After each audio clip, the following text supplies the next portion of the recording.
다 함께 사도신경 고백함으로 2월 22일 화요일 기도회를 시작하겠습니다. 나는 전능하신 아버지 하나님, 천지의 창조주를 믿습니다.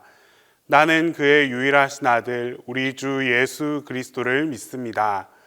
그는 성령으로 잉태되어 동정녀 마리아에게서 나시고 본디오 빌라도에게 고난을 받아 십자가에 못 박혀 죽으시고 장사된 지 사흘 만에 죽은 자 가운데서 다시 살아나셨으며 하늘에 오르시어 전능하신 아버지 하나님 우편에 앉아 계시다가 거기로부터 살아있는 자와 죽은 자를 심판하러 오십니다. 나는 성령을 믿으며 거룩한 공교회와 성도의 교제와 죄를 용서받는 것과 몸의 부활과 영생을 믿습니다.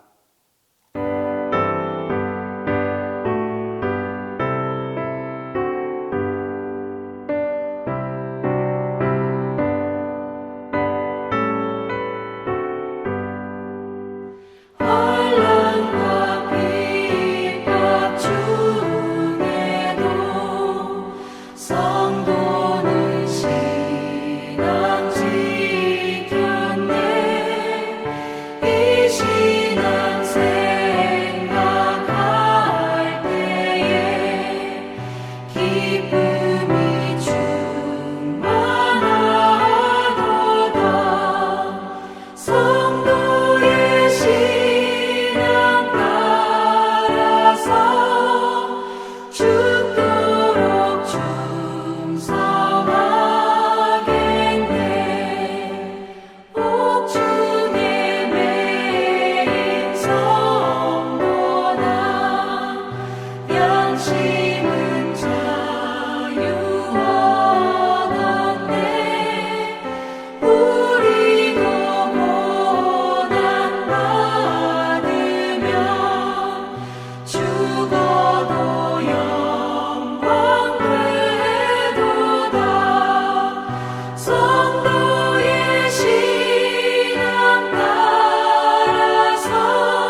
오늘 우리에게 주시는 하나님 말씀은 에스더 2장 1절에서 9절입니다.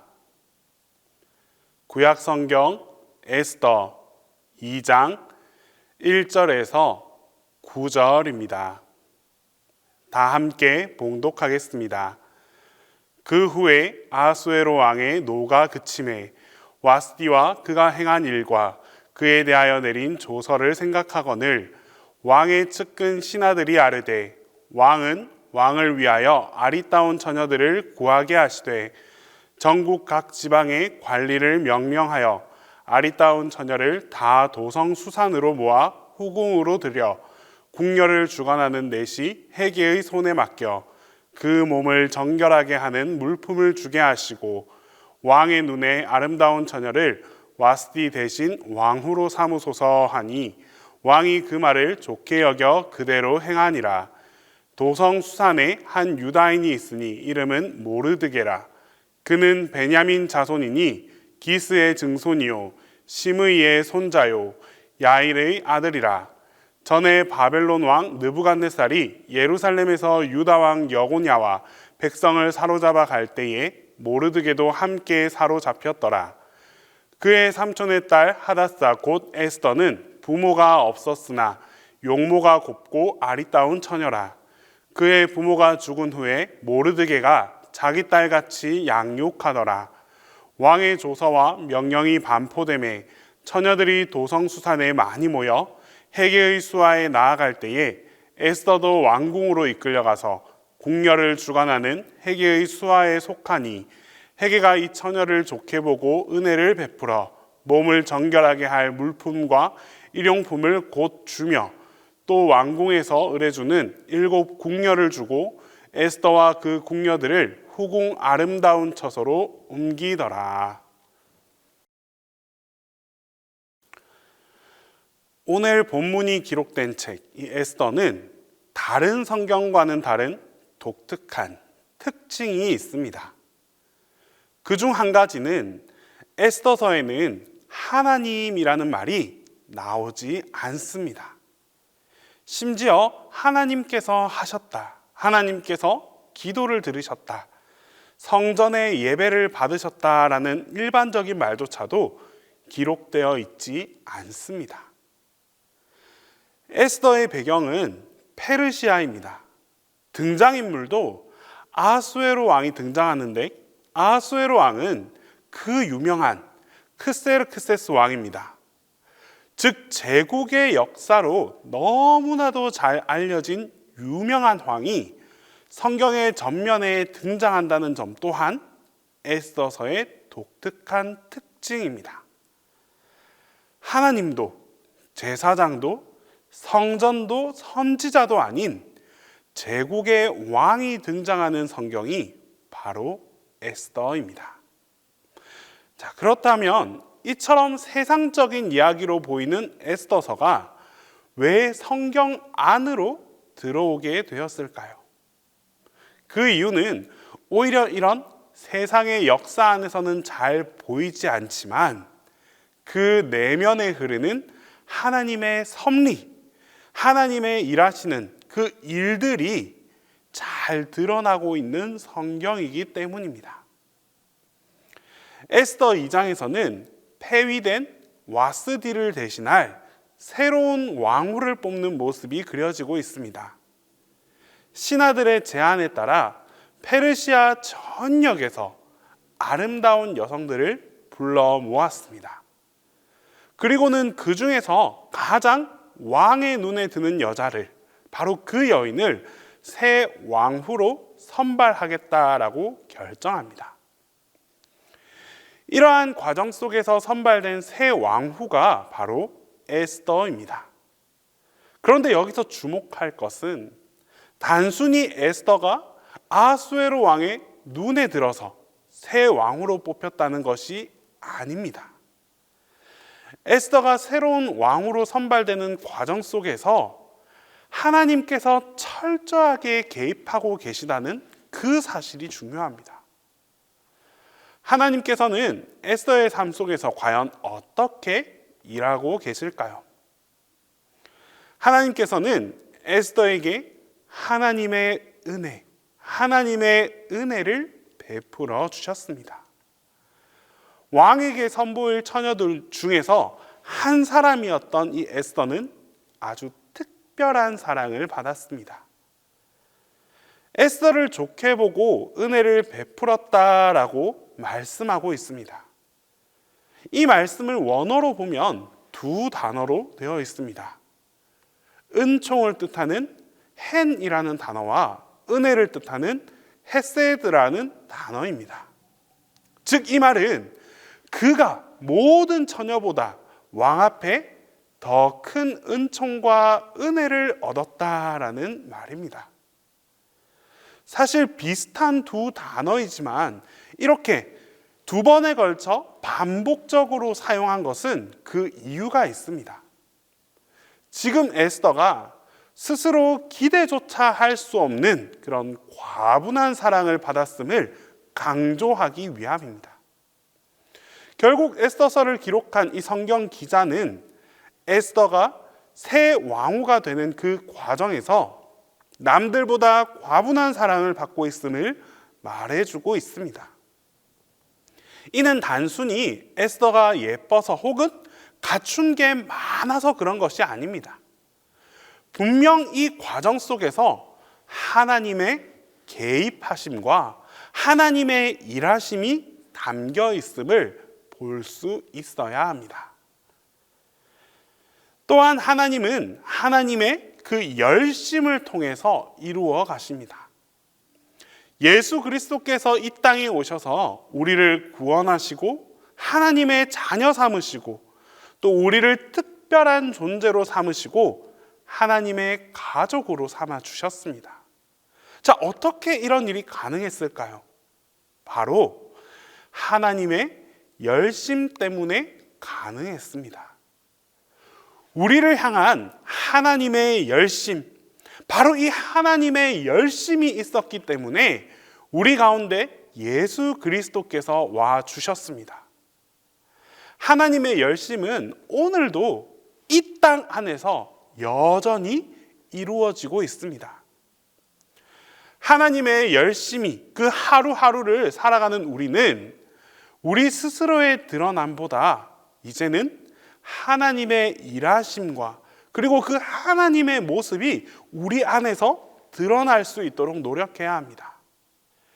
교회의 머리가 되시고 또 하나님의 열심의 결정체 되시는 그 예수 그리스도께서 항상 우리 교회와 그리고 우리의 삶 전반에 걸쳐서 다스리시도록 우리가 노력할 수 있어야 합니다. 끝으로 우리는 아주 적극적이고 능동적으로 살아가야만 합니다. 오늘 본문 8절과 9절에 나오는 세 개의 동사가 있습니다. 나아갈 때, 이끌려가서, 그리고 속하니입니다.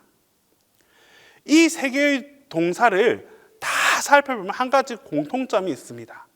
바로 수동태라는 사실입니다.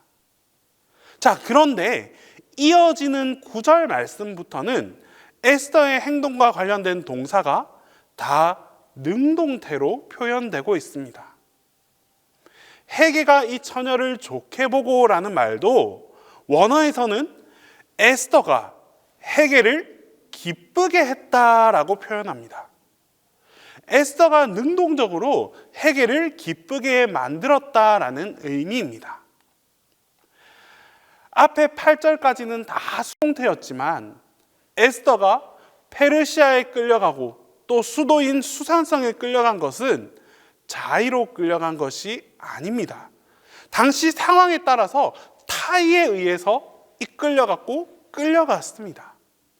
그런데 그 이후 그곳에서 일어나는 그렇게 끌려가게 된 바로 그 장소에서 일어나는 일들에 대해서는 에스더가 상황에 끌려다니는 것이 아니라 능동적이고 적극적으로 그 상황에 대처하는 모습을 보여주고 있습니다. 우리는 앞서 하나님의 일하심을 깨닫게 되었습니다.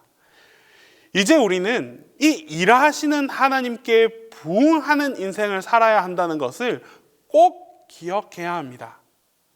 그렇다면 어떤 인생이 하나님의 일하심에 부응하는 인생입니까? 환경 때문에, 상황 때문에 무너져서 매일 원망하고 불평하고 이끌려 다니는 그런 인생은 아닙니다. 에스더처럼 어쩔 수 없이 속하게 된 그 환경이지만 그 안에서도 능동적이고 적극적으로 대응하고 대처하면서 하나님의 뜻에 쓰임받는 인생이야말로 하나님의 일하심을 증거하며 살아가는 삶이라고 할 수 있습니다. 여러분, 환경에 짓밟혀 넘어지지 말고 장애물을 디딤돌 삼아 딛고 일어설 수 있기를 바랍니다. 에스더처럼 하나님의 그 열심에 부응하는 삶을 살기 위해서 하나님 앞에 두 가지만 우리가 함께 실천하며 살아갑시다. 첫 번째로는 어려운 환경을 극복할 힘을 달라고 간구하며 살아갑시다. 우리는 늘 하나님께 어려운 환경을 극복할 수 있는 힘을 달라고 기도할 수 있어야 합니다. 주님, 이 무거운 짐을 치워주시옵소서, 무거운 짐 안 지게 해주시옵소서 하는 이런 기도가 아니라 주님, 이 무거운 짐을 거뜬히 지고도 남을 그런 튼튼한 어깨를 우리에게 허락해 주시옵소서라고 기도할 수 있어야 합니다. 이렇게 기도할 때, 우리가 이렇게 능동적이고 적극적인 기도를 하나님께 드릴 때에 주님께서는 우리에게 힘과 용기를 더해 주실 뿐만 아니라 그 무거운 짐마저도 함께 나누어 지어 주실 것입니다. 또한 우리는 어려운 환경으로 인해 상처가 남지 않도록 기도해야 합니다. 다윗, 요셉, 그리고 오늘 본문의 이 에스더에게는 공통점이 있습니다. 모두가 다 어렵고 불우한 아픔을 경험하며 자랐다는 것이고, 또 하나는 그것을 모두가 다 극복해내었다라는 사실입니다. 조금 더 주목해보면 그들에게 상처가 없음을 볼 수 있습니다. 여러분 모두, 그리고 우리 청년들, 우리 청소년들이 상처 없이 살아갈 수 있기를 바랍니다. 상처 없는 인생이란 상처 그 자체를 외면하고 부인하는 것이 아니라 나의 상처를 극복하고 나의 상처로 인해 더욱 성장하는 인생, 바로 그런 삶을 의미합니다. 그래서 누가 그 상처를 건드려도 더 이상 그 상처에 연연해하지 않는 그런 성숙한 하나님의 사람이, 성장한 하나님의 사람이 될 수 있어야 합니다. 에스더는 자기에게 입힌 그 모든 상처와 환경을 다 극복한 사람입니다. 그러자 에스더는 자신의 삶에 개입하는 하나님을 경험하고 그런 하나님과 동역하며 살아갈 수 있게 되었습니다.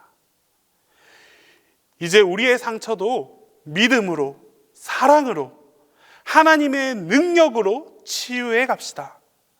나의 상황과 환경을 극복하여 하나님께 나아가는 여러분 모두에게 주님께서 사용해 주시는 도구가 되어 하나님의 일하심에 그대로 온전히 쓰임받을 수 있는 그런 놀라운 축복이 함께하게 될 것입니다. 기도하겠습니다. 이 시간 첫 번째로 기도할 때에 나의 삶 속에서 하나님의 일하심이 증거되게 해달라고 기도하겠습니다. 두 번째로 고난과 환경을 극복해서 하나님의 도구로 사용될 수 있도록 하나님께서 함께 해달라고 기도하겠습니다. 끝으로 새학기를 맞이하는 학생들이 있습니다. 주님, 이 새학기를 맞이하는 학생들 모두에게 지혜와 지식이 더해지도록 우리 함께 기도드리겠습니다. 사랑의 하나님, 오늘 하루의 삶 속에서도 항상 함께 하시는 하나님과 동행하게 해주심에 감사드립니다. 매일 반복되는 일상이라고 가벼이 여기지만 주님께서는 단 하루도 우리 곁을 떠나지 않으심을 확신합니다. 우리를 지키시고 우리를 보살피시고 우리 가운데에서 항상 일하시는 주님을 잊지 않게 하여 주시옵소서. 뿐만 아니라 나의 삶이 주님을 드러내는 그러한 삶을 살아갈 수 있기를 간절히 원합니다. 나를 통해 역사하시는 하나님을 우리 스스로가 증거하고 자랑하는 삶을 살게 하여 주시옵소서. 주님, 이 시간도, 이 자리도, 이 세상도 어느 곳 하나 평안하게 느껴지는 것이 없습니다. 많은 이들이 상황과 환경의 어려움 속에서 힘들어하고 있습니다. 주님, 이럴 때일수록 주님을 간구하게 하시고 주님을 통하여 모든 어려움을 이겨낼 수 있는 힘과 용기를 갖게 하여 주시옵소서. 고난에 지배당하는 삶이 아니라 하나님을 통해 고난을 이겨내고 극복할 수 있는 하나님의 자녀가 되게 하여 주시옵소서. 그리하여 주님께서 원하실 때 언제라도 사용되어질 수 있는 주님의 도구가 될 수 있기를 간절히 소망합니다. 주님, 이제 곧 새학기를 맞이합니다. 진학하는 모든 학생들을 주님께서 기억하여 주시고 이들 모두에게 하나님의 지혜와 지식으로 덧입혀 주시옵소서. 무엇보다 많은 학생들이 질병으로 인해 두려워하고 혼란스러워하는 중에 있습니다. 한 사람도 이러한 어려움으로부터 피해당하는 일이 없게 하시고 주님의 날개 아래에서 지켜 보호하여 주시옵소서. 그리하여 주어진 학업에 최선을 다할 수 있는 우리 모든 교회 학교 학생들이 다 되게 하여 주시옵소서. 담임 목사님께도 영육간의 강건함을 덧입혀 주시옵소서. 육신의 피로를 물리쳐 주시옵고 마음의 고민과 근심까지도 주님께서 다 해결하여 주시옵소서. 그리하여 하나님께서 주시는 평안함 속에서 하나님의 사역을 담대하게 이루어가게 하여 주시옵소서. 이제 주님께서 가르쳐 주신 기도를 다 함께 하겠습니다. 하늘에 계신 우리 아버지, 아버지의 이름을 거룩하게 하시며 아버지의 나라가 오게 하시며 아버지의 뜻이 하늘에서와 같이 땅에서도 이루어지게 하소서. 오늘 우리에게 일용할 양식을 주시고 우리가 우리에게 잘못한 사람을 용서하여 준 것 같이 우리 죄를 용서하여 주시고 우리를 시험에 빠지지 않게 하시고 악에서 구하소서. 나라와 권능과 영광이 영원히 아버지의 것입니다.